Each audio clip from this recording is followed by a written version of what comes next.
Magandang tanghali mga kapatid. Pinaalala ni Pope Francis sa mga kabataan na malaki ang maiambag nila sa pagbabago sa mundo. Sabi pa ng Santo Papa, kailangan ng mundo ang kontribusyon ng mga kabataan para mabago at maging maayos ang mundo. Ikaw kapatid, paano mo sinisimulan ang pagbabago tungo sa magandang bukas? Tara samahan niyo ako at magtatanong tayo dito.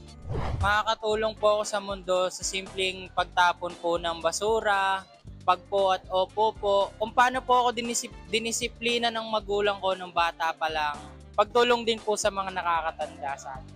Kailangan may andyan yung good moral, magandang at saka yung pananampalataya sa Diyos unang-una, and then yung magandang pag-uugali.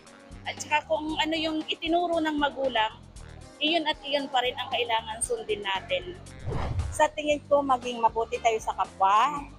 Turuan natin sila maging magkapwa-tao, maging mabuting bata, at saka maging responsable ito. Pagkakaisa, respeto, unawa, pakikipagkapwa, may takot sa Diyos.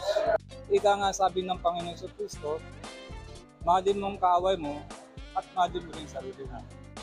Ako ang inyong hani ng bayan, ang tunay at nag-iisang pantanggal umay sa pananghalian.